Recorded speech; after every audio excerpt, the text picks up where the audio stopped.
Would you talk to the doctor?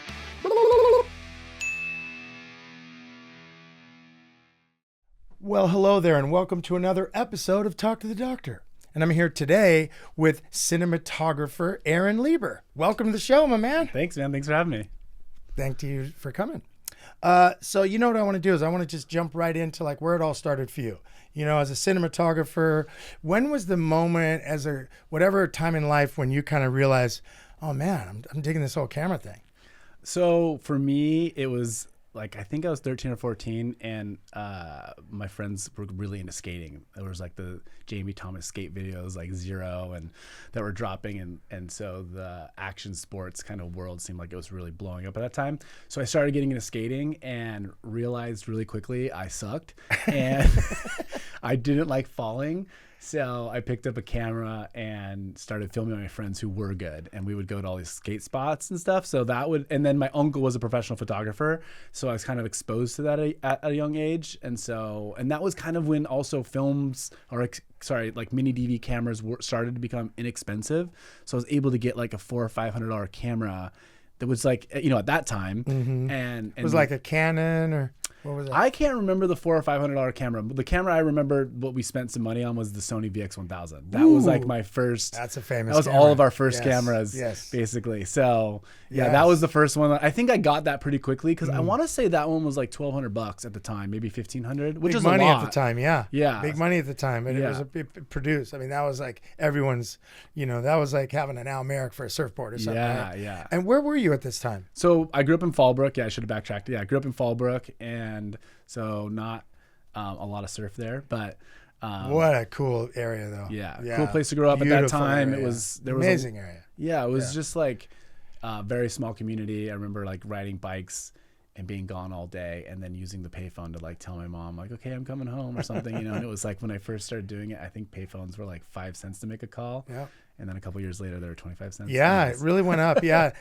And the thing is, back then is it just reminds me of like the stories I read as a kid of like Fallbrook reminded me of you could actually feel like Tom Sawyer and Huck Finn. Yeah. Kind of like it just had that nature, Groms on their bikes or whatever, you know, on horses, whatever they're doing, just really filled with basically pure nature. Yeah. And, you know, country homes and just, I don't know. We would ride bikes all day. And like you said, adventure, we'd build jumps, and then we'd go back at night and like build a fire and jump over fire. Like we were just, like you said, it was very raw time. Beautiful. No phones. Like, and like way before that. None of that stuff existed really, which is so and you were crazy free to think about. In a way. Yeah. I mean, but when we look at it now, maybe, you know, we get it. Like parents want to go, hey, you okay? And now there's a lot more child abduction, you know, it's like kind of a shifted world. But back then, I mean, you just rode off on your bike, and I don't think your parents were, you know, they were just like, have fun, you know. I wonder though, statistically, I haven't looked at this, if it was worse or the media more just media makes now. us pay attention to it more.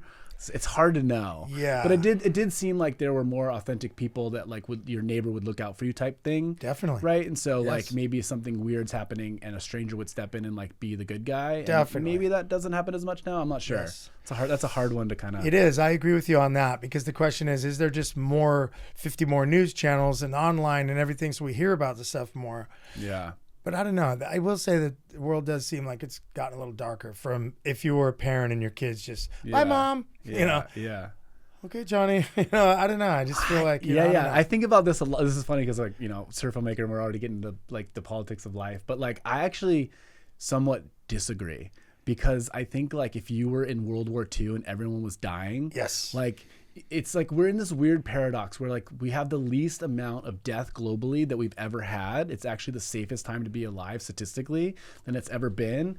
But from a media perspective and from an information perspective, we are bombarded so much because that's how the human brain works. We're like, you know, if you threw somebody into like a forest or whatever, you go into survival mode and you're like, your heightened senses and sight and smell, right? So, but we don't have that. So now our phones and the media use that psychology mechanism to keep our attention and sell us advertising. And so, yeah, I think like on the surface it feels darker, but if you really start to extrapolate, like we actually live in one of the best times ever. Once you're looking at the numbers. Once you look at the numbers, percentage wise, you know, like it's more because there's more people, but percentage wise, It's actually down. That's Yeah. interesting information. Yeah. I mean, I agree with you too on that. I really do. I feel like it's our perception and what we're fed. Yeah. And then which in a sense kind of feeds it, like the copycat crime thing. Like Mm-hmm. one guy, what was it back in the day, and all of a sudden what was it like those when people were drive-bys?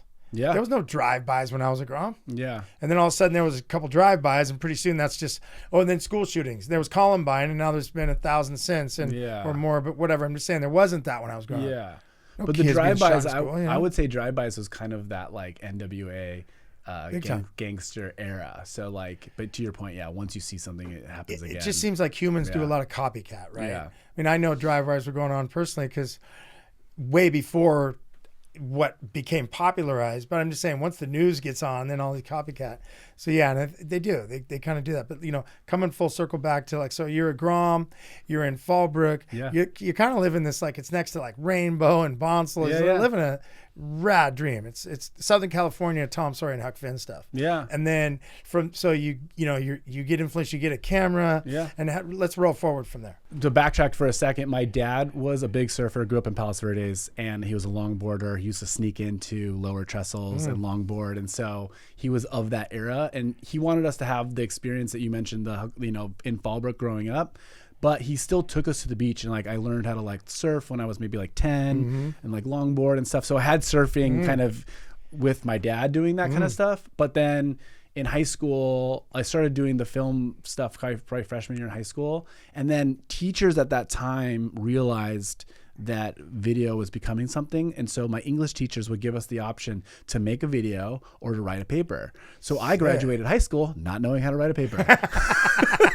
Because I like literally like, I'm like, oh, I can't, I've always been a very like, obviously I can read, but like I was always slow to learn how to read and all that. I'm very visual, audio-visual guy. And so, yeah, so any chance I could to make a video over writing a paper, I did. Beautiful. And then like there would be some older kids who wanted to, they were directors. And so I would film, and we like would do like the school would have like a pep rally or something like this, or some kind of event. And we would make like mini like films. I mean, if I could go back and find them, it'd be hilarious how bad they probably were. But like, no, but it's just so cool. But yeah, I so love we stuff like that. so I was always just kind of making stuff through high school, and then and then I got more into surfing as I got my driver's license, and I actually started the surf team at Fallbrook High School. I don't know if it still exists, but wow. And when there was at that time there was like actually inland schools in San Diego that would surf against each other. Yeah, and wasn't it like San Diego was not, that was kind of coastal. I think Poway had a school. Poway. Yeah, that and makes then sense. Vista High, I think, had a school. There was like 4 or 5 of our schools, and we would all compete. Cool. And again, terrible surfer, but it was just like a hobby that like I enjoyed doing. It was super fun. So yeah, so we started. I think I was a senior when I started it, and I think it kept going for a couple years, but I don't know. I'm not sure what happened to it. But you have to do like the school body registration and like whatever. My mom helped, obviously. But yeah, so that's like. And then the skating thing, like we would go, there'd be like these famous skate parks in Hollywood and stuff. And my friends and I would drive up and like take my VX1000, and we would like make skate edits. And, like I said, like I think the big film I always remember was like Jamie Thomas's skate video Zero. Like that was always the benchmark at that time. Would that been of kind of like the skate version of Taylor Steele's movies or something like that? Yeah, it was before Taylor Steele. Yeah. If anything, I would imagine if you talk to Taylor, my guess is he was probably influenced by that. By that stuff. Cool. I would guess just because like because he's from down south too. Yeah, he's Encinitas. Yeah. And Jamie Thomas, I think, is San Diego maybe. Okay. So all that. I mean. Yeah. You know what I mean? This is kind of like a little. I'm not going to speak for him, itself. but I'm going to guess. I'm going to guess that like there's probably some influence there. Yeah. And then so, so okay, we're in Fallbrook, we're Grom, we're growing up, we're doing everything. Where did we go from there? Yeah. So then I got into Cal State Long Beach, and I originally went for film, but I took a couple film classes, and I felt like at that time they were teaching actual film. Yeah.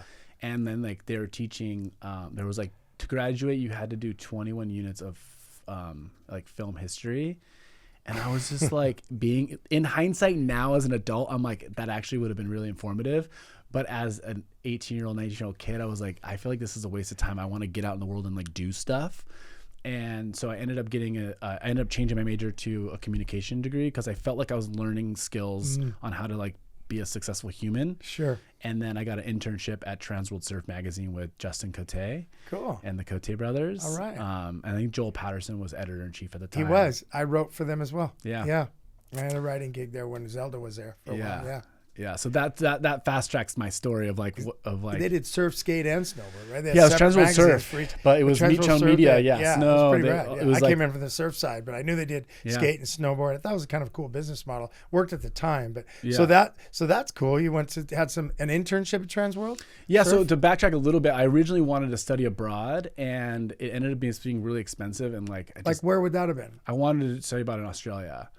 But yeah, mate. Yeah. Of course, I think it was you Bond did. University or something like that. It would have been sick. Can you imagine that? Would have been rad. It would have been rad. But then it was the price of the money and the effort just didn't make sense. Yeah. And so my mom suggested, hey, why don't you get an internship at a surf magazine? Smart. Yeah, thanks, Mom. That was smart. And so and it was in Oceanside, so I would commute twice a week to Oceanside and work with Justin. And you were at Fallbrook then? No, I was living in Long Beach. You were in Long Beach in school. In school. Commuting from Long Beach now to Oceanside when you lived like a stone's throw in Fallbrook. But that's cool. Yeah. So wow. That's so I just really was committed to like, and I remember to get the internship, I like found Justin's email online and cold emailed him. And then he was like, sure, we'll take an intern. But we want so he going into it, I had to answer certain questions to make sure I was good enough. Like how many world titles did Andy Irons win? They want to know that you know what's up. Yeah. So he made me answer some questions, which I got them all right, obviously, because I had been studying things at that point. Mm-hmm. And at this point, you were surfing? Yeah, I always surf. So I did the surf team at Cal State Long Beach. Again, never was very good, but still, you're in the mix. You're surfing. You love surfing. Whether you're going to be the next top name from California is less important than just you love it. Yeah, and sorry to backtrack a little bit from there. We can do it. We can make a Tarantino style. I want to say I was a senior in high school or maybe a freshman in college. There was a big swell. They called it Big Wednesday, and I went to Swami's, and my buddy John Daniels was out surfing. And it was mostly him, but I made like a 2 or 3 minute edit, and it was the front page of Surfline. And this is right when Surfline kind of first started. Sick. And Beatty was there, and the original crew that is kind of just now starting to move on. But that, I think that was what made my mom go, oh, get an internship, because I had this moment where I think the video got 40 or 50,000 views back then, when the internet, if you recall, the internet wasn't the internet that it is now. It was very just starting. Yes. Bandwidth was terrible. It was websites. There weren't apps at that time. So was the hunger. It wasn't saturated at that point. Yes, right? Yes. So you could put something out like that, which we got to say, Swami's on a big Northwest. It was Big Wednesday. We could go find that original video. It's probably still on that's Surfline. Beautiful stuff. Right? Yeah. What a beautiful. And it was 20 foot, 15, 20 foot. It was big. And it's a gorgeous wave. So, I mean, just being able to get that, being smart enough to get that at that time when now stuff's so saturated, But we would have all just, it's just we were frothing so hard to look at anything. Because everything was like a magazine. Months later, you see it was just starting to be more in the moment stuff. Yeah, no, for sure. And I would say I grew up in the somewhat analog, but I feel kind of still digitally native because I was at that age where I was at that cusp of a little bit one foot in either way. And so, you're always looking for opportunities. And when that's the easy, that's the path of least resistance. So for me at that time. Yeah, no, that makes a lot of sense. So then you're doing an internship at TransWorld. You're going to school in Long Beach, and you're kind of clicking into finding your, niche in a way. Okay, I did the Swami's thing, and that, got the views you said it did, which sounded huge at the time, because by now that would be a 10x easy on that. Yeah. So, and then marching forward, the one thing I will say, I think if your dad grew up in Palos Verdes, reverting back a little bit, at the time he grew up in Palos Verdes was like Fallbrook. I mean, different, but I mean, really naturally beautiful. Yeah. I also have roots in that area. Yeah. And as a little kid, I ran around PV, Haggerty's, the Dominator ship. We ran in this canyon called Peacock Canyon and chased wild peacocks. Nice. There was a thing called the Bridal Trail. Yeah. I mean, for me, that was Tom Sawyer and Huck Finn, because Yeah. I originally was in South Bay, down in Hermosa, Manhattan, Redondo, and down in there. And, that was more classic beach town before it was too built. But then, finding my way out to PV was just, that was dreamland for me. So I kind of connect like how your dad went from PV to like Fallbrook. That makes a lot of sense. Because Fallbrook then would just be like, just God's country. Yeah. It was, and the debate for him was Cardiff or Fallbrook, and we ended up, I wish he kind of chose Cardiff, but and it's funny because the house that he was gonna buy in Cardiff would have been right next to where Rob lives now. Oh my gosh. But anyways, think of that. Yeah, it would have been that would have been insane childhood as well. But Fallbrook was great. Fallbrook was great. Cardiff, of course, right? There's all those what a cool little spot. But yeah. So anyway, so now where do we go from there? So I get the internship, and at first Justin's having me like just he's at that time, like when you wanted to upload a photo, like when you upload photo to the internet, you just drag and drop, right? But back then you had to like actually write HTML code and like upload it to a server and then go get the code. It was like ghetto at the time, like very rudimentary stuff. So I was doing things for him that he didn't want to do himself. So he would be working on a story or whatever, and I was helping facilitate. But then as I got going, I obviously that's not what I wanted to do for a career. So I was like, hey, could I just like make videos and like give them to you guys to upload? And they're like, yeah, go for it. So then I started going with Justin and Chris's little sister Cheyenne. We went to like Lowers events, and we would I would film like heats, and then she would interview surfers, and we were like making content. Sick. And like and I would edit it and have it up within like a couple of days of the event. Dreamland for them. Yeah.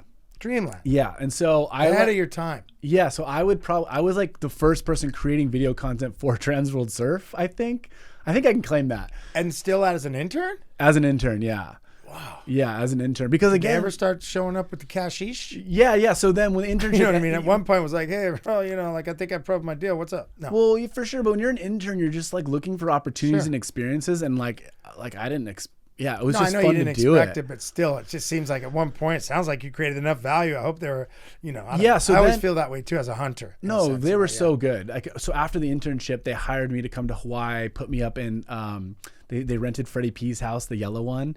And so I created a bunch of content, Triple Crown, and they paid me. I didn't get paid a lot of money, but as still. Like first thing, yeah. And you're living the dream already. Yeah, it was already and you're young at that. How old were we then? I would have been 20. I think I was 20. Yeah, I don't even think I was old enough to drink. Come on. Yeah. It's good. Yeah, it was really good. No, such a good on experience. On track with what, just on track. Yeah. Right? And then I was like trying to figure out how do I, actually turn this into something. And I remember Justin Cote introduced me to Reef McIntosh. And so then I made a video with Reef, and like obviously Reef's very well connected with the surf culture over there at that time and still now. Sure. And so I did some stuff with him, and then it was just kind of one of those things you meet one surfer and then you meet another, and you kind of just start networking your way into it. And then backtracking, I met Brett Simpson. I'm not sure. I can't remember when exactly I ran into Brett, but he ended up being like my California go-to for a long time, and like really help build my career. But the other two pivotal moments were like, so then after the surf, I was doing TransWorld Surf stuff and making little edits. And I'll get to one specific moment that I thought was funny. But then I was also introduced to Jason Young, who ended up starting Brixton, but he was doing TransWorld Media. And so I started doing editorial. He had all his footage and he needed help editing. So I started going into the office and getting material and editing for TransWorld Media as a whole. And then I was watching, I can't remember the exact name, but there was a short surf film that Josh Kerr came out with. And it was like 15 or 20 minutes. I wish I could remember the name of it. And I remember being like, it was short. I'm like, I feel like I could do that. Like, I feel like I could make that. Like, but how do I do it? And so Jason helped me put my ideas together, like showed me like, hey, you need to make a deck, present ideas, put a budget together, all these ideas, right? So I was like, okay, cool. So I did all that. And then I went and asked everybody for money, like, $5,000 or something. And of course, like, I think I asked like 10 or 15 different groups and everybody said no. Because on a level, it was a little before its time still, a little bit. Yeah, there were surf films being made at that time. Like Taylor Steele was like doing his, like there were surf films being made. So did he have to go out and get I think, didn't he like self-start initially? I'm not sure his whole deal, but there was companies spending money on stuff at that point. So I think I was 21 or 22 when I started, or somewhere. This all happened very quickly. And you're how old now? 40. Okay. Just getting a sense of like half your life ago. Yeah. Wow. Okay. But then so anyways, Jason eventually connected me with the company. If you'll audience might, or you'll remember, Studio 411. Of course. And so they said yes. And I like, it was funny because I like went into the meeting with like, I think I wanted like 30 grand or something to do it.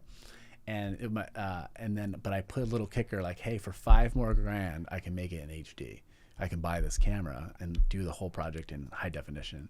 Which was at the time kind of a kicker, right? Yeah. So little octane. Yeah. So they agreed and they gave me 35 grand, I want to say. Oh my God. At like 20 something years old. So stoked for you. Crazy. Oh my gosh. Yeah. Just like, and I love the story about this, how you put it out there and got a bunch of no's. Yeah. But you didn't stop. Yeah. And you just eventually got it. Yeah. The definition of success, right, is just like you keep coming. Yeah. Well, realizing that like no is just another opportunity to find the right yes. Yeah. No, it's just I just feel like there's so much in that. I'm always so impressed by that. You know, I really am. Everyone we know that succeeds doesn't get there on their first try. No. Come on. It's good to be naive though when you're young, because you're just like, I mean, again, I was bummed, but it's just like whatever. Like I didn't have expectations, you know. And you weren't going to stop dreaming what you dreamed about. Yeah. It was just going to be, well, I'm going to keep trying. Eventually, you're going to do what you're going to do because that's what you want to do. Yeah. Right. And that's the part I love about it, you know? It's so interesting too when you give an opportunity. So I was given the opportunity, which like game changer for me, like so grateful for that opportunity. And I was going to college while I did this. So I started working with my teachers and because I was traveling to make this surf film, I did a trip with Surfline to Tahiti with, and it was like called Rising Stars with Tanner Godowskis and Dusty Payne, Eric Geiselman, Tori Meister. So Such talented surfers too. I mean, wow, every single person on that list is like, you know. Yeah. So that was really like that snowball. So I was like meeting all these guys and then I was like, oh, whatever. So then I started traveling a bunch and like either like staying with Tori Meister or like doing a boat trip to Indo to get content, or like I would go to South Africa with like Shane Cottrell and we've like, and then I would stay with Ricky Basnet in Durban. And so I just, and like met Jordy Smith, whatever, just like started building this like idea and it snowballed. And as I was doing it, the sponsors of these surfers saw what I was doing and they would kick me an extra $5 grand here. Cause I ran out of money so fast. Like you don't know how to budget money at that time or how much things actually cost. Sure. So I think so I finished the last 2 years of college while making my first surf film. I didn't even go to my graduation. What was it? So and that was called The Pursuit. Yeah. And then I had huge dreams. So I had met, through a family friend, I had met this music supervisor, Liza Richardson, and she does like, I forget which radio channel she does, but at the time she's a big time Hollywood DJ and music supervisor for like the biggest shows in Hollywood. She's still a friend and helps. But she helped me license all my music for it. And then I wanted to get Kelly Slater to voice over the intro. And, you know, I'm full grom, like, big goals. Yeah, totally. But like he started dating Kalani, and I knew Jason and Kalani. And so Kalani helped me set it up. But then Liza had a show and she was interviewing Kelly Slater for her show. So I lined it up where I went to the studio after their show was recorded. Kelly stayed for an extra 5-10 minutes and recorded the intro. Incredible. And actually changed some of the words and made it his own, which was cool. But yeah, so yeah, like that's big. Yeah, like I like thinking in hindsight, I'm like, how did I even do all that? Like I don't even. You just again the naivety, the naive spark. Yeah, the naive spark. Yeah, just like hungry. Let me ask you this: on the business level, you know, I'm always interested in, like, for instance, like what was distribution like on The Pursuit? So The Pursuit was how did we see that? Yeah, Studio 4. Yeah, so I did a double. I was like, I think one of the first surf films to do a double disc, regular and Blu-ray at the time, which. But like, man, like, and we can get into this, but like, I feel like my timing with some of these projects has been so economical. And yeah, so 2008 happened right when I released my film. So the film sold well, but not nearly. The Pursuit sold well, but not nearly what it could or should have with different timing. Because like, you know, everything's imploding. Who wants to go spend $20 on a surf film when it was a bad time? It was a bad time. Let me ask you this. It was brought to us via, like, it was available how? So, yeah, DVD. That you would buy where?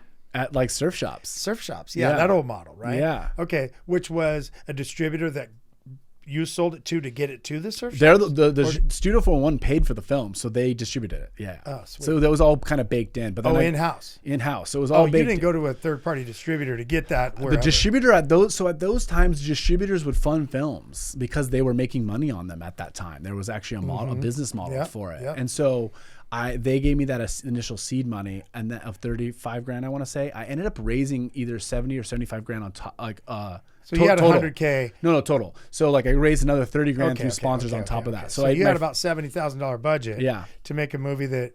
Is it wrong for me to ask how that did? Like I don't know why I'm just such a businessman when it comes to like. Here's we see the content, but what about the back end? Like who even really knows about stuff like that? It's such made a trip, no money on the back end. No, it might have recouped for them. I would have to go back and look. But it broke. Studio 401 doesn't even exist anymore, so I don't even know. But if it did good enough to break even, make a little money, that puts you off to the races because now people didn't lose money. Yeah. Right? They got their money back, but it was a success enough to go. I want to, again, these numbers, I'd have to go back and look, but I think it did like 20,000 units is what I remember. Oh. So, and units back then were 10? Yeah, I would just say it was like $10 a unit. It was profit. $200,000. Yeah, so I know the shops get a piece of that, and everyone gets a cut. Yeah, there's a lot of cuts. Yeah. Cutting it down to go. Well, everyone gets paid, but I got 2 burritos at George's. It's all good. At that age, I didn't care about making money. Yes. I was trying to just do something. So I didn't even there was no. And again, 2008 happened, so there was just like all that stuff happened. An implosion. Yeah, it was a full implosion. That was a big one. Yeah. Yeah. Yeah, it's weird. I had called that one. Like I had called some of my best friends, and I just called that. I felt like I saw that bubble coming. Yeah. Yeah. Well, and then the other thing to mention, because it was that bubble being popped. Yeah. So go ahead. But being the ambitious and having supportive parents, we did a film tour up and down the East and West Coast of the United States.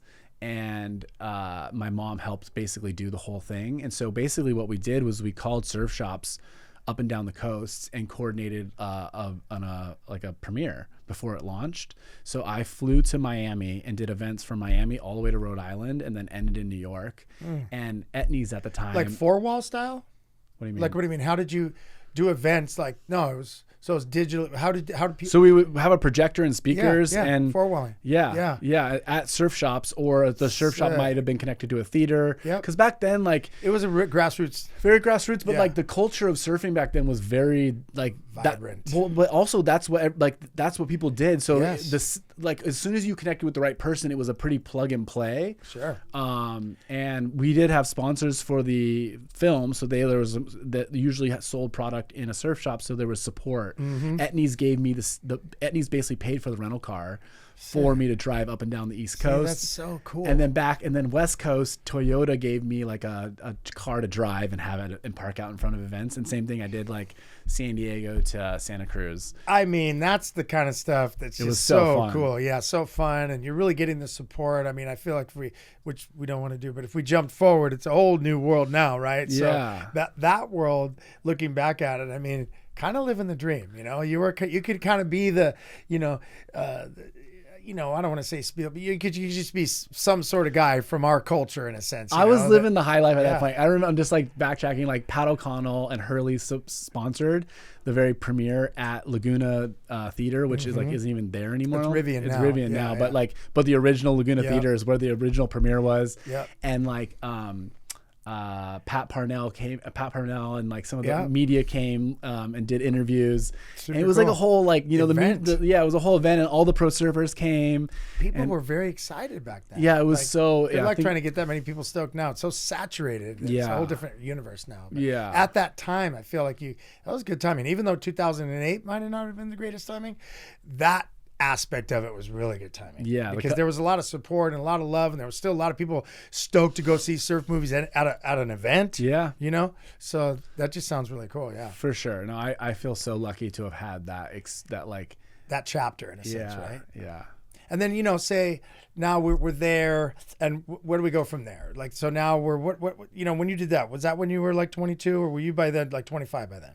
No, I was 22. Just incredible. Yeah. Okay, so where do we go from 22? Like, we just know that. Yeah. It's quite a journey you've been on, I'm sure. Yeah. Everything you've done. There's so many. Yeah. There's so many ups and downs to the journey. So like the other story, like the hustle that I was trying to do back then. So Justin or Chris or one of them hired me to do the US Open of Surf. And so they got me a hotel room across the street at like maybe the Hilton or whatever it was at the time. And I set up my computer. I filmed every single heat of the day, would go back to my room and edit heats on demand of the top 2 waves from the winners of each heat. And I wonder if this stuff still exists online somewhere. But yeah, and I would have it out that same night, published. Incredible. So heats on demand, like before heats on demand even existed. And I was doing it by myself. But when you're a kid, like, I would create a system of like, ingesting. I figured out how to do it quickly, by myself. And then I would go out and like party and have fun at the US Open as well. Oh my gosh. Only because when you're 22, you have a lot of energy. You have a lot of energy and your body can do it. But then I think like after the US Open week finished, I'm pretty sure I would sleep for like a week after that. It just like was so crazy. But still, what a good time too. That's a chapter. Yeah. Right? That's a rad chapter. And you're providing, I think, state of the art, not just the film, the quality of what you were shooting, but the back end of it, your ability to be able to perform. Yeah, the hustle. Yeah. And I think all that too was like positioning myself. So then that all momentum kind of ran out and I was at this like crossroads because I was like, I don't know where to go from here. And so then Brett Simpson hired me to travel with him. And we did like a online series, which I also again think was one of the first. And it was called Simply Simpo. Okay. And we'd make like little episodes on him. And that was the year he qualified. And where would those be seen? Those were, I was giving them the Surfline, I think. Okay, that was a series on Surfline. It wasn't like, I don't think it was a direct connection with Surfline, but I think I posted on YouTube and then it wasn't like I'd kind of give it to everybody, I think. Yeah. It was YouTube and Surfline. Yeah, I think YouTube was happening. YouTube was happening then. So, but it was the first kind of like series where I was like documenting him trying to qualify and a little bit of storytelling, a lot of surfing. Cool. Looking back, it was, my skill set back then versus now, You would think of it as rudimentary now, but as you did it at the time, you felt good about it, right? Yeah, well, and that's how we learned. One man, I was producing, shooting, editing. I didn't have a team. You realize now, like with the team, how much more you can do, and like that creative energy like elevates projects. Sure. So I did Simply Simpo, which ended up being a short film called Go Brett. And how many episodes of Simply Simpo was there? I want to say like 8 or 10, maybe. Okay. Yeah. And then it was a short film, Go Brett. And then I honestly like almost was gonna quit and like go in a whole new direction. This is like so random. So what were we gonna do? So at the time, my grandma, very big in politics, and she was really good friends with Janet Politano. Okay. And there was like this opportunity to be an intern for Janet and her team. And she was the head of Homeland Security at the time. It was a new division. And so I was considering like just going in a whole new path. Wasn't that back east? Wasn't that? Yeah, I would have moved to Washington D.C. Yeah. It was like it was like a whole thing I was playing with because I'm like, what an opportunity to like enter a new realm. Yeah, I mean, she has her like Director of Homeland Security has their own plane. They're like a big deal. Yeah, there's more money in that world. Yeah, for one. I'm glad I didn't do it, but it was an opportunity, and so. But then there was another filmmaker, and he was the guy at Nike at the time. And he wanted to take his name, Lucas. I'm trying to blank on his last name, Lucas. Anyways. Like Nike 6.0 or just Nike? Nike 6.0. Yeah, okay. Yeah, so he wanted to take his life in a different direction. And so he was like, hey, Aaron, I'm going to leave. I think you should take over my job. And so Jason Kenworthy was like, okay, gave me the opportunity. He's like, come to Hawaii. We'll do like a test run, see if you're a good fit. And so I went out and obviously crushed it and got the job. So then, that was like a moment of like, okay. But there was like feel like you landed. Yeah, there was a few months where I was like, I honestly thought I was going to quit and go in a direction because it's just the surf industry can be tricky. You have to like make your own opportunities and either get a job with a brand, but people already had jobs. It was it's an interesting. Yeah, and were people's in a sense self-produced projects really killing it still at that? Because obviously we could talk again and mention Taylor. So I think the man's done well. Yeah. And I don't know about now. At the time, I mean, it was transition. Movies were making money. Yeah. Like people made some big money. I'm pretty sure he made some pretty good money. I'm just saying. Yeah, when you sold, it's 100,000 copies or something. I think he was doing 250,000 copies. Is what he was. Think crushing. of that. He was crushing. That's crazy. At the height of it. At I'm pretty sure it was like if much those were higher. $10, Yeah, I think 20. 2.5. Yeah. Let's call it 20. Then there's room for the other people to make money. But but if you think of the formula, it's like Kelly Slater, Rob Machado. It's like it's Shane Dorian, it's McFanning, it's all the right guys at the right time. Sure. Magic happens. He had the connections with music. Like there was a formula that they kind of were able to build that really worked. But when I was coming up, it was on the tail end of that working. Yeah. And so, but you still had like Joe G doing the Globe films, who used to work for Taylor. So you still had brands. Quicksilver was doing Young Guns. There was like some money still being pushed in the sport, but it definitely was like this.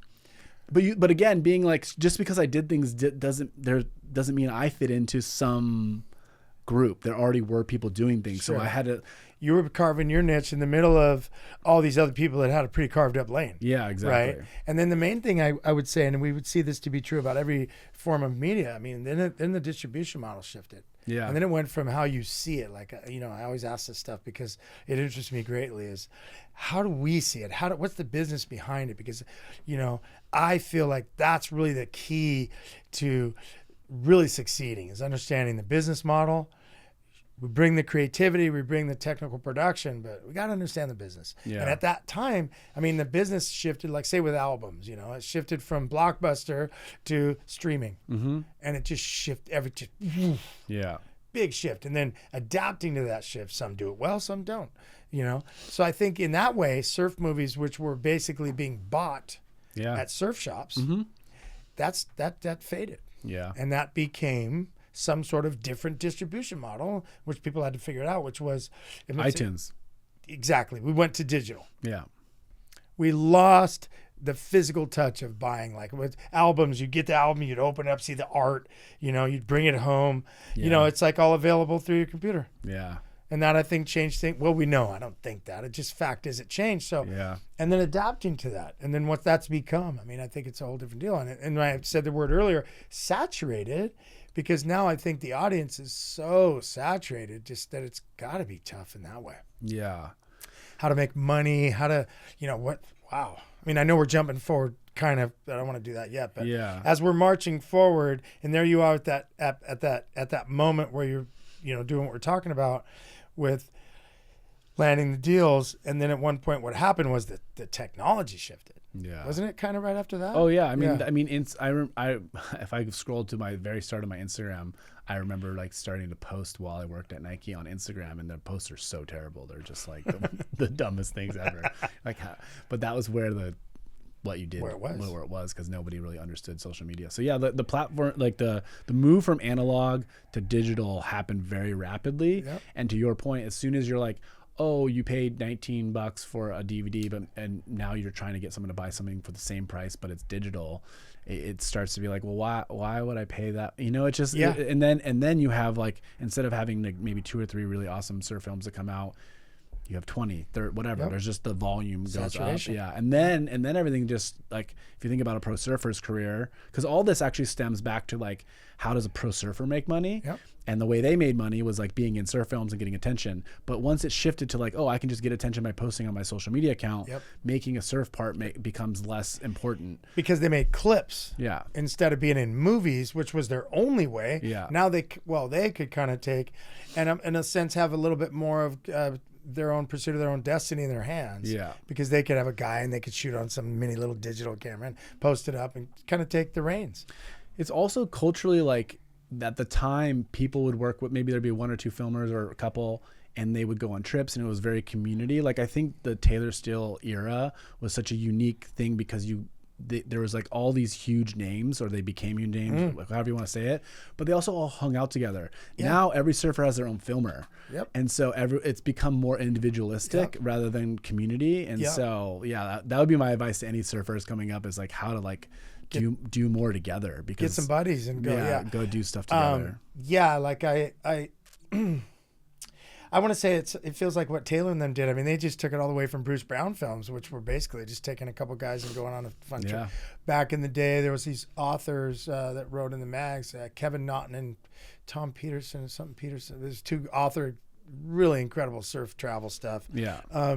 Not as much movie, but great articles in Surfer Magazine, and just, so I feel like people I mean, the one guy that kind of left on his own exploits, and I've always just been totally amazed by the guy, was how Mickey Dora did it, you know? Yeah. He just was like, where's Dora? Like, he just bailed. Yeah. And there was no like, oh, I'm in. No, he was so intriguing that people were like, where he, you know, and then you'd hear stories. It was so cool back then. It was so misto. Yeah. But then it got to the point where we got to see everything. Yeah. Because everyone going everywhere's got a camera and it's booming, and that's fun too. Yeah. Right.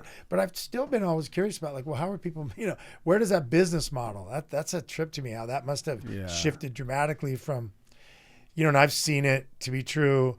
Like how to, like now, like, I mean, we're pushing forward pretty quick all of a sudden, but let's just say in a linear way, there you were then, and between then and now, you know, I know there's been some cool, like, you know, like you made the Bethany movie, like, you know, just different things. How did you know, let's talk more about your linear journey. Yeah, you're always trying to push through. And so I think the model shifted to brands selling clothing and creating content to help push the brand. Yeah. And so that era started, I guess. And so I did the Nike's film, Leave a Message with Kenworthy. And it was like the all women surf film, you know? And so I think that was pretty cool because we, you know, tried to push like the girls were pushing themselves. Sorry. And you and Jason did that? Yeah. And, cool. And Kevin Vogelin shot as well. And Lucas, who had left, some of his footage was also in it, to give credit to everybody. But yeah, so we would, awesome. We were doing these like Nike 6.0 trips that were like, you know, like, and I also, to backtrack too, like, you know, I did Kalo Handino's Welcome to the Team video for Nike. And so I just started creating content for Nike, which was super fun, you know, and to have a Nike budget behind you was just wild. I mean, I'm pretty sure that was just, tell me if I'm wrong, but the business end of that is more, you weren't really worried about, you know, you're getting paid. Yeah, I don't have to worry about the business model at that point. Yeah. Yeah. At that point, like, woo. We'll get back. Well, the next story will be back to business model stuff again. But yeah, that point, it was just like a paycheck. And yeah, traveling with, like, you know, living the dream. Yeah, Gabriel Mendina when he was like 14. Like, Bummer. Yeah, like in how cool is that? Coco Ho and man, Laura Enever, and I mean, just all these iconic and they had it all through their pipeline. It was just, you create the content, you get paid, they take care of the distribution, everyone's happy. Yeah, exactly. And that lasted for a while, I believe. I think not for you, but I mean, just that whole idea of when it became that lasted for a while. Is that still going on? I think a little bit, but I think even brands aren't really putting money into it anymore either, because if so, they're more doing, I think the move now is like picking an athlete and doing like a 10 to 15 minute short film that's like about some journey that like has some human element to it, not just about the sport, or maybe it's like a trip. There's still some, like Spencer Frost, he's doing some pretty cool surf films. Okay. I'm not exactly sure. I talked to him, but I haven't asked him like how he's raising money for his projects. But like which ones are those? He's doing like those like cold water like adventure, like Alaska, like gnarly, like Ireland. Yeah, he was just up like swimming with like whales and like I know he's like, he must be working on another film now, so shout out to him. Interesting. But he's been doing, I feel like there's still surf films being made, but like it's not what it was, I guess. So it seems vacant, you know. Like I know they still happen, and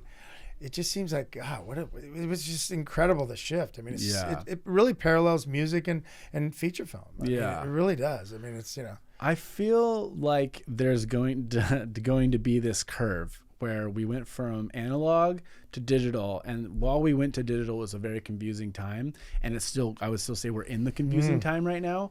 But I think like this, to like move to look into the future, I think as we have AI and robotics come, we're going to have this like era of abundance, and as we have this era of abundance and the cost of like doing fun things becomes very inexpensive, I think we might have this like movement back to kind of what it used to be, because everyone will get to like slow down and decide like how they want to be in the world, instead of feeling like we kind of all feel like very rushed and very we're just trying to survive. I think the world will slow down in a way, because like all these mundane jobs that we currently need to do won't be needed to do, so we'll have a lot more free time. So I think like art, and this, like, because that's what we're really talking about, right? Like music, surf films, whatever. It's like this artwork that we're trying to create. I think that will actually blossom. The way it blossoms, TBD on exactly how, but I actually think it will have a renaissance back, I think, towards it. It sounds really cool. I would love to see that too. And the word renaissance was even in my mind when you were saying what you feel is coming. I feel like there could be a new renaissance. I guess it would all just come down, which, you know, I hate to be such a geek and always be so concerned about the money, because I'm really not. I'm more on the creative side. But I feel like Well, I think what you're getting at is like, how do you make the intangible tangible? Like, how do you make a film that seems so like everyone's like wants to know the details, and there isn't. I wouldn't say there's a blueprint. It's just like every project is its own identity, and the solutions that you find, the problem solving you find along the way, are unique to that project. So like the next one, so Nike ended. They basically like there was like Nike was doing snowboarding and all these sports, and they had to hit certain metrics, and like if they didn't hit the number, they just clipped it. And like I think Nike snowboarding was like $1 million off from being able to stay on as a project within Nike, and it just missed it. And like I can't remember if surf was even close, but it was funny because Nike was just like turning a corner with product, and they were getting rid of 6.0 and doing Nike Surf instead, which was what they should have done from the start. But anyways, so Nike, just one day there's like a meeting, and like all like Julian and Carissa and we're all in a room, and the guy from Nike comes and is like, okay, Nike's done. You know, you guys are gonna move over to Hurley, blah blah blah. Yeah, that was a trippy moment. So like 2 weeks later, I just didn't have a paycheck. Like, oh my god, done. But I had started a project with Lakey doing a short, like a medium to short film, 45 minutes, 0 to 100 is what it was called. Okay. So yeah, I ended up linking up and doing that, and then now back to the business model. That one was like a figure. I ended up to fast track. I ended up connecting with Danny Grant from The Orchard, and the way the business model worked on that film, which was great, is like our costs were so low on it that when we went to recoup, we recouped very quickly. So that film actually was profitable. Cool. And up until recently, I would get a check like every quarter or every maybe twice a year or something like that.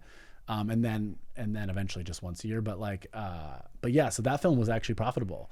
Cool. So because I kept the expenses so low. Mm-hmm. So that's the game. I think if you're making a film or want to do a project right now, it's like running those numbers, like what, and being very conservative on how much you spend to make it, knowing that the back end will only has so much potential.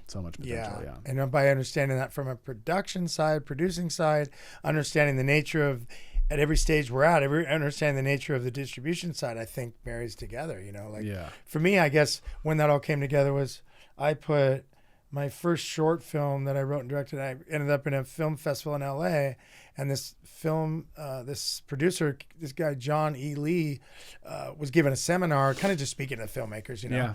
And I was just, but I would, you know, and I like, it was almost like there was like all the filmmakers there, but I'm just such a curious mind. And I just was, and I kept looking at the filmmakers going, well, I would just go, no, I don't want to be the hog here, you know, and then everyone would go, no, we just like your questions. So like literally no one asked questions. Yeah. And I would just had a one-on-one with the guy, right? Yeah. So then when we're done, he comes up to me afterward and says, hey, you know, I don't know, in a sense, he said it his own way, but he produced for the studio system for 30 years. And then he came to this independent, you know, to meet all us independent people, and just kind of had a lot of passion for us, you know. And he said, well, obviously you have a passion for film. It's pretty obvious, but, you know, I just see a light in you. I'd like you to come study under me at LA Film School. He taught us a course called the Master Producers Course. And he was like, I'll backdoor you in. You don't even got to pay. I just dig your trips. I'm like, oh. So I go study there under him, and it was mind blowing what it changed my life. But for a couple months, I felt devastated emotionally, because basically what he taught was when you're trying to sell a film, not surf, just, you know, feature. Yeah. He's like, they don't care about your shit, man. Yeah. And I was like, what do you mean? He goes, they don't care about. It's a numbers game. It's a numbers game. Yeah. And he goes, you got to learn that. You got to really digest that. Because you know what? Everyone comes in with their pitch and talks about, you know, they love their characters. They love the plot. Who doesn't? Who comes in? It was funny. He said, who comes in and says, yeah, my character sucked in my movie. He's got a terrible plot. Yeah. He's like, imagine you're a producer. That's all they hear. People excited about their work. Yeah. So what? Yeah. Show me the numbers. So he taught in his class, but he also taught me the system of really just diving into understanding the nature of how you would need to go get a deal. I wish I took that class. Insane what he did for my brain. Yeah. Because truly, at the end of the day, what Johnny Lee, at least what he did get through my stubborn creative head was, if you don't pay attention to the numbers, pal, you're not going to be a filmmaker. Yeah. So get into that. And so that's why I don't care what it is. I just always go, what's going on with that? Earlier, you had told me you've ventured into a lot of other avenues. I'd like to talk with you also about different avenues you're going down, whether Bitcoin or different things you're doing. what was that thing you said you've been doing lately? 3D printing. Damn. Yeah. I like that thing you said. Like, what do you like to take something new every year? And Yeah, try the to... goal for me, it's actually was like yin and yang. So during Bethany's film, I kind of like got to this point where I was like, okay, I can't learn anything new. I just have to focus on getting this done.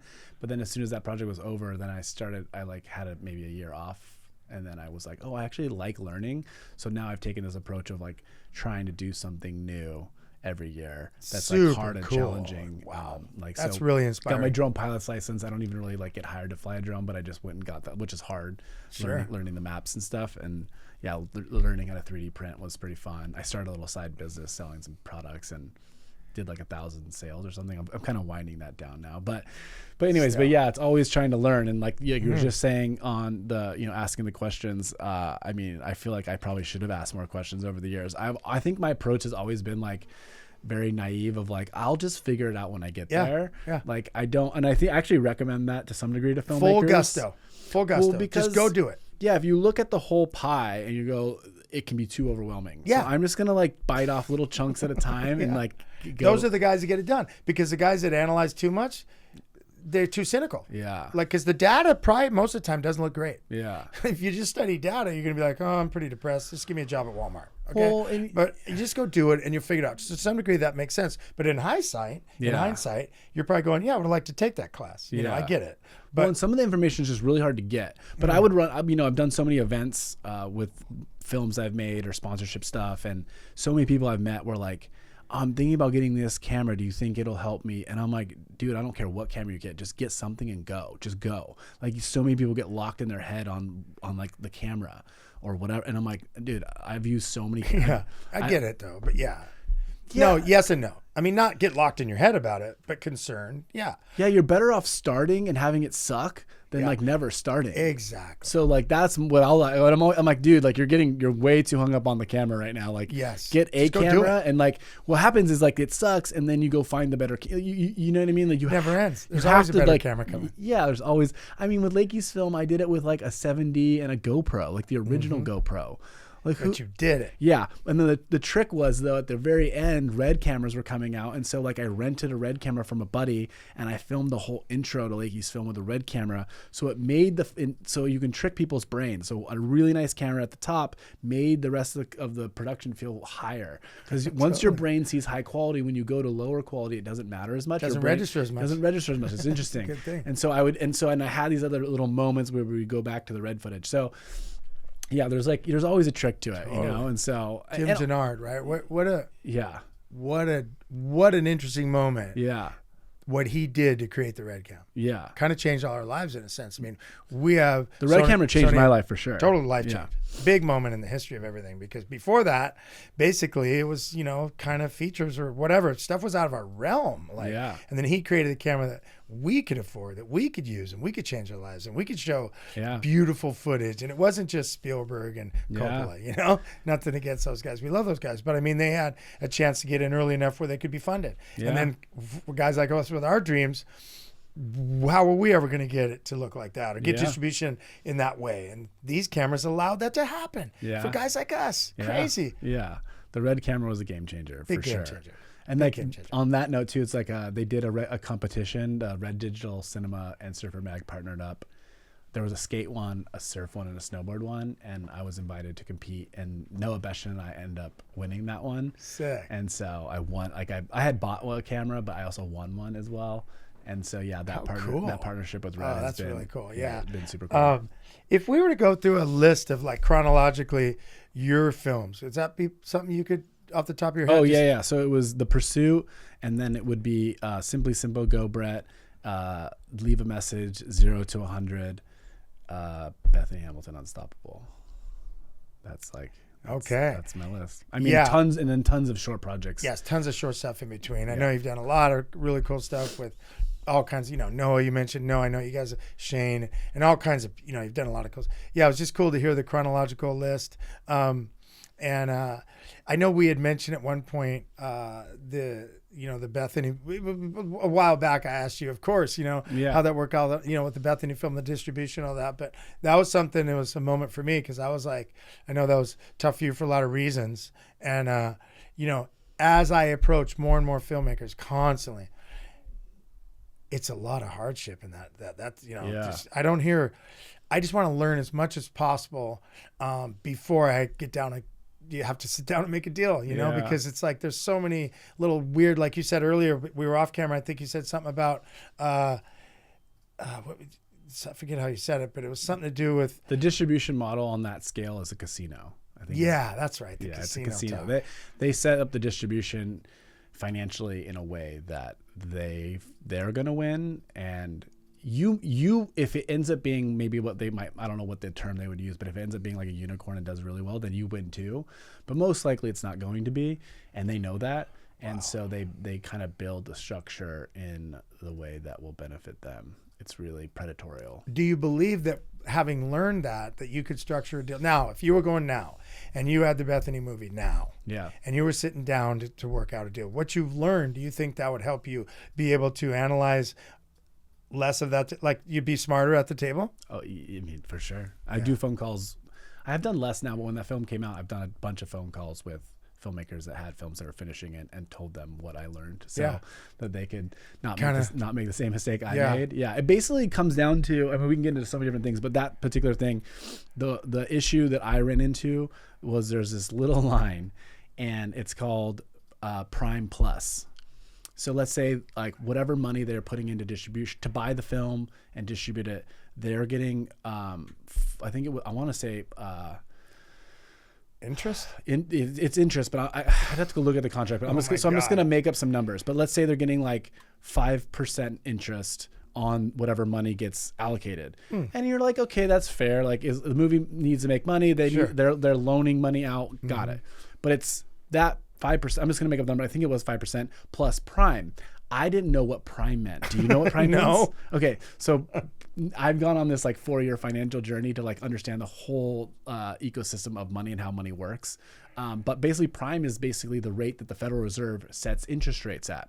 So in the 2019 through the early 2020s, interest rates were like 2% all the way to 0, and so Prime plus 4 or 5% or whatever it was very reasonable. Okay. But as they've jacked interest rates up to the rates that they're at now, so I'm watching the back end, and all of a sudden now it's like 12% interest on that money, and I've run the numbers, and so like it's a 15-year license on the film, and I've run the numbers. By the time we get to year 15, we'll break even. Isn't that sweet? But they've made tons. They've made a ton of money, and I can see it, and it's like it's so funny. I'm like, they knew that this was going to happen. Their structure. Yeah, the structure was literally built so that they would generate money the whole time. And sure, if we hit certain metrics, we also make money. $20. Yeah, we would also make a bit of money. But the way the waterfall works on the back end, it's made sure that they're going to win no matter what. Like that's the structure of the deal. And I had like very helpful people that were experienced, but for some reason no one pointed out that little detail, big one, that I didn't realize that was going to be what it ended up being. Now, there was other things to like not even talk about, but there's so many things with bad things we could talk about, but on the distribution side, there was other things that happened that also changed the trajectory of things. So originally at that time, Free Solo had come out, and some other documentaries that had done very well. And was that the tunnel documentary? Gosh, I saw that. That was amazing. Yeah, such a good. Guy's so gnarly. Yeah, so gnarly.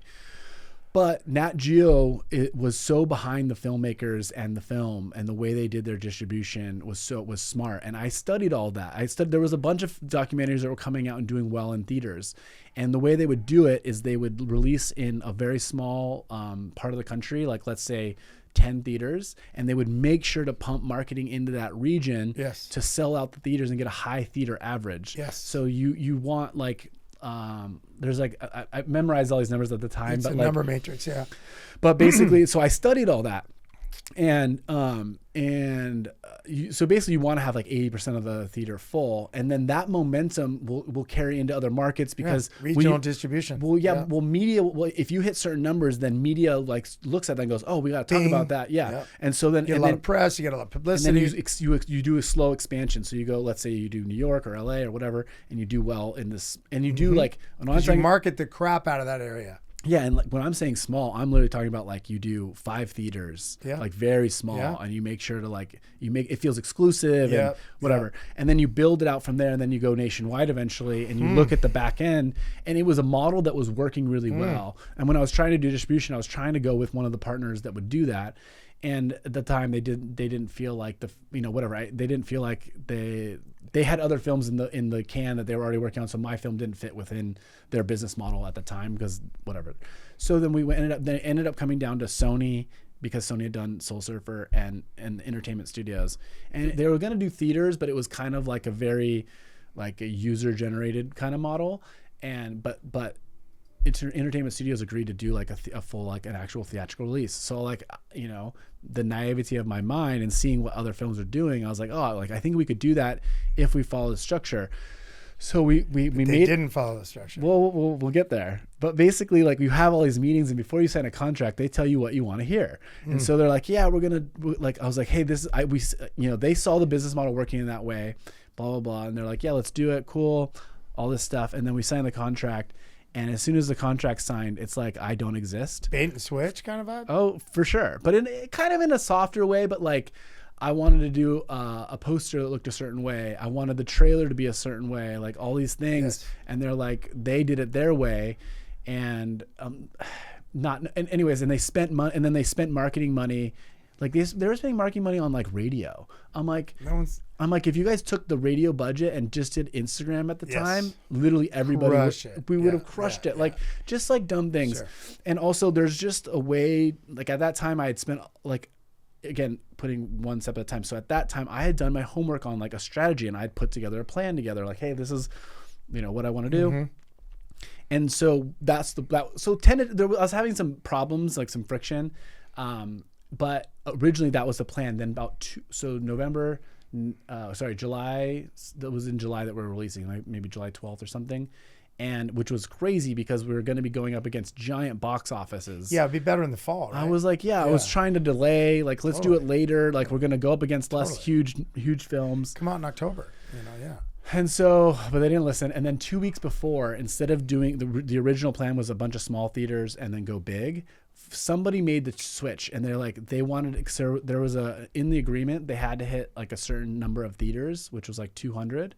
And so they just went full in. So they launched into 205 theaters 2 weeks before they switched it. And so we went huge without any real marketing. Without the amount of money you need to put behind that large of a rollout. It's a whole different thing. You need millions to roll out that quickly. Yeah. And so for some reason they just decided to switch. Just throw it out there. Yeah, and you're just like, there's nothing I can do at that point. Because at this point, it's going in 200 theaters, but no one knows. Yeah, and what you don't realize, too, is when you're going that fast, you have to pay to be in all those theaters. There's all these, like, fees, and you have to make DCPs. Yep. And there's just all these costs that you don't realize. Mm-hmm. And so for me, I would have rather go into the small route, and if we didn't get the momentum, clip it and save the money. Yep. But instead, we just incurred all these costs, all this debt, without having without having these debt, the support, without having the marketing support to really. So that was a bummer. But we still hit some good numbers. Like I think so. And then they had funding structure, so we had to hit like, again, I could go back and remember. I don't memorize these numbers, but we had to hit a certain number. Let's say $250,000 of sales in theaters to get another tranche of marketing dollars for to keep the thing going. Keep the dream alive. Snowball it, yeah. And we hit 240. Oh my God. Sorry to laugh. No. Oh so we just missed. I thought I was watching the numbers come in. I'm like, I think we're going to get this next chunk of money. Dries up at 240. And we just missed the chunk of next money that would have been more to market it more. Juice it. Keep juicing it. To keep it going. And so put an octane in the tank. So when you just miss it, then it's a tailspin from there. Oh. And so we ended up, the numbers weren't bad considering, but like they weren't what they needed to be to do certain things. So I learned a lot. And so then we did a distribution deal with, oh my God, I could go into the archival stuff of like how much you have to, as a filmmaker, have to fight for stuff. But we went and did with Mad Men / Garage. Mm-hmm. And I knew this guy Jamie down there, and they're great. And I was like, hey, like here's a strategy that I wanted to do here that they didn't do there. Let's do that. And they're totally on board. And for example, part of the strategy was like reaching out to all the board writers, and surf shops and all the sponsors of the film that help make, like, really coordinated with the surf industry to like create momentum. Get a lot of core action. Yeah. And because Australia is much more of a surf culture than America, like it was, I would say, easier. So anyway, so we're getting all that going, and we launch. And back to the thing I was saying at the start, we launched in, I want to say 10 theaters, and we had the theater averages that we should have had here if we had done it right, right? And the next weekend, I was about to board a flight to go to Australia, and I was going to do a full film tour, kind of coordinating with like WSL. I got like a side job. I was going to like travel with Jack Robinson and like make some like film with him and then do my thing and then like whatever. It was sick. Beautiful. And we were going to go from 10 theaters to like 60 and then eventually the full thing. And before I could board the flight, COVID happened. Oh my gosh. Oh my gosh. So the whole world locked down. Yeah. And we went from being a top, like I think we were top 5 in theaters in Australia, and we had like, I think we did $150,000 in like 10 theaters. Like, so our theater average was 80% or something, very high.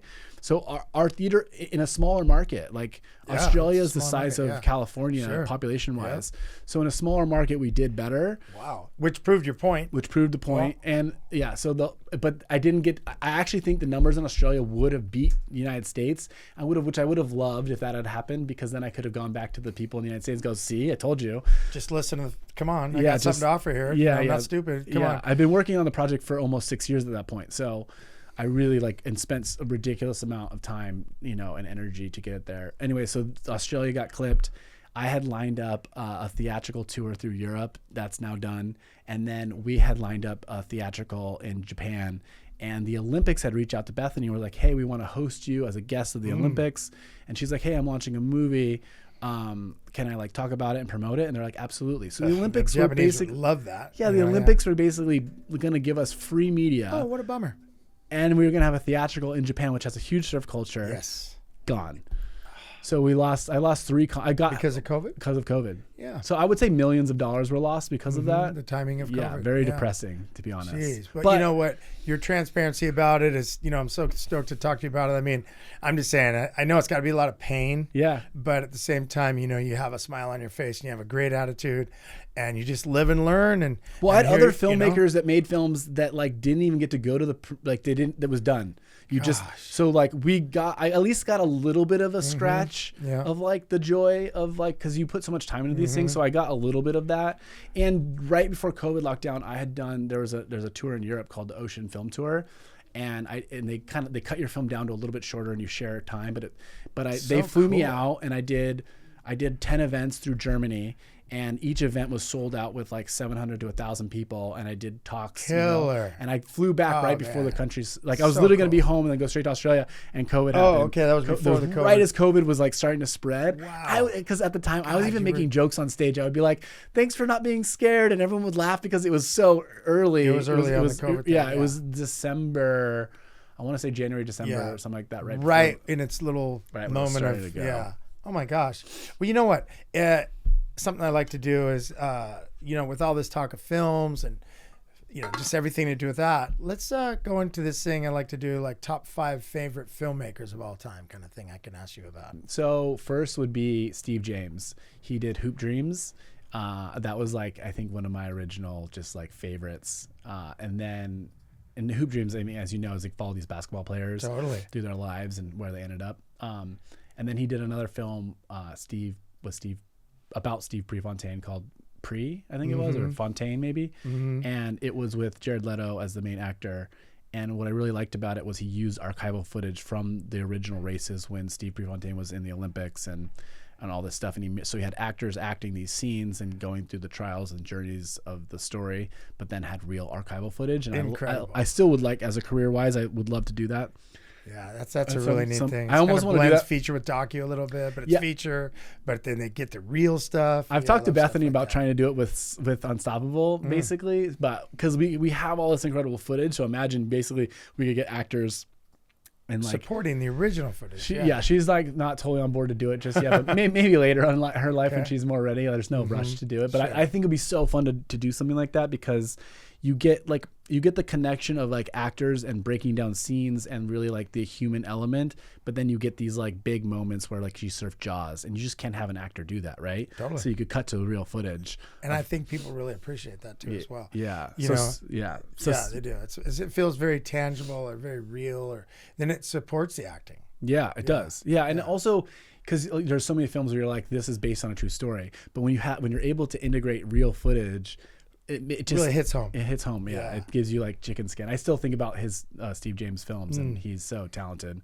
And then from there, I kind of go off on tangents. Like I really liked, like one of my favorite films is like Fight Club, Interstellar, and The Matrix. All films that kind of make you think about things. I'm like so bad at like remembering the names, but I wrote them down. Hold on. Yeah, no problem. Grab your notes. Let's look at it's all good. So there's no, definitely Chris Nolan, David Finch with Fight Club, and Fincher. Yeah. Is it Fincher? Fincher maybe. I think it's David Fincher. Yeah. Fight Club. I mean, those films all like just blew my mind, and still do. I still go back and watch them. And then surf film wise, I have to like obviously shout out Taylor Steele, Chris Malloy, Jack Johnson. Obviously the Taylor Steele films, Chris Malloy with like Thicker Than Water, and like Jack Johnson with September Sessions. I mean, there's so many other surf filmmakers. There is, but still. Matt Guy with Taj Burrow's like Montage. Yeah, I seminal. Yeah, that was I don't a even seminal know. movie. Yeah, so there's so many. So filmmakers wise, like, I just rattled off a bunch, but I feel I've always kind of been inspired by stuff outside of surf. So that's cool. I mean, I think that's really intriguing also to my audience, because I think that there's we're all into all kinds of stuff. But even with that said, I'm going to go a little into the top 5 favorite surfers of all time. Yep. Because hey, what the heck, here we are. Sure. Yeah, I wrote those down as well ahead of time. So I thought like I would spend a lot of time with the Beshans. So I would say like Noah Beshan and Shane Beshan are probably like top surfers. Absolutely. For me, just spending so much time with them. And Noah's blossomed in such an incredible athlete, doing like 540s and charging, it's Chopo, incredible what and he's just doing. What he's doing is insane. And he's just such a good human. And obviously Shane as well, like all the pioneering he did and still is doing with his, wave pools and just all that stuff. Yeah. And then after that, favorite like surfers would probably be like Mason and Coco Ho. I'm going combos. Sure. But cool. Mason's just so fun on camera, and same with Coco. They've got such good like they've got such good styles, and they're just such like genuine, authentic people on camera and just in real world life. So I would definitely say those two. And then after that, so the Beshans, the Hoes. Yeah. And after that, Shane Dorian, Mick Fanning, and who was the other one I wrote down? Taj Burrow. Right. And like, cause like Fanning the Fire and Montage were like 2 of my favorite films. And then back to Dorian, just his pushing like big wave surfing. And like, we're not going to tow, we're going to paddle. And just who he is as a person and a father, like just his whole career, like on competitive tour, and his whole style, and just like who he is as a person. I mean, all those guys, but really cool. Yeah, those would be my. Really I think I named way more than 5. But I don't know. It's fine with me. It's I just can a go, category, Well, what's crazy too? Back to Fallbrook, like growing up in Fallbrook, and like and then eventually like making these surf films, and not coming from a surf family or a surf culture, to like grow up watching these films. Like I think Fanning the Fire came out, because he's not that much older than me, but I'm pretty sure it came out when I was like either late high school or early college. And then to actually like get to know these people and get to work with them a little bit over the years that's like so like crazy, actually. Super fun. Yeah. Yeah, that's awesome. I just, I love that kind of thing. And also I'd like to say, to kind of winding down, where are we today and what's going on? What can we talk about, kind of sense, leaving off, like what's going on now and where do you see yourself going? Yeah. What's going on? Yeah, nowadays I'm kind of just all over there. So I do a lot of work with Surfrider Foundation, because I think it's really important. Like they're kind of known for beach cleanups, but they do a lot of like work on a political level. They write a lot of policy, and they do a lot of kind of behind the scenes stuff that I think helps protect our beaches and waterways and all sorts of that kind of stuff. So so I do a lot of work with them each year, which is super fun. Totally. And then I linked up with this photographer, Tim Tatter, a few years ago, and he gave me all these amazing opportunities. I've gotten to work with Giannis Antetokounmpo, Aaron Donald. I just did a thing with Ryan Fitzpatrick. Wow. So Okay. and then that was with him, and through him I've met all these producers, and this one producer has given me an opportunity in 2 weeks, I think it is. I'm directing a piece for the NFL, which will be cool. So it'll be my first kind of director role on that scale, which was kind of nerve-wracking and exciting. It's really easy to be like a sous chef. To be the actual chef can be. Yeah. Well, I mean, congratulations. I know that branching into all those worlds, coming out of the surf, skate, and then going into just all this stuff. I mean, I just feel like that's where you're passionate about audiovisual entertainment. Yeah. And so it's not in a box, but at the same time, it comes from what you love to do. Yeah. And I think that's what I love to do here most on our show, is really talk to people who ventured out, whether they were pro athletes or musicians, artists, filmmakers. I'm so proud to be able to really talk with people who ventured out, not to go have a job, but to really go do what they wanted to do and actually pulled it off. Yeah. Well, yeah, it's awesome that you're doing this. It's like fun to be able to share a story and to talk. And I think that's what's missing in surf culture is culture, right? Yes. Just having conversations, bringing people together, sharing stories. Well, thank you for sharing that. Great to have you on my show. Yeah, thank you. And just good luck with everything you're doing. Cool. Thanks so much.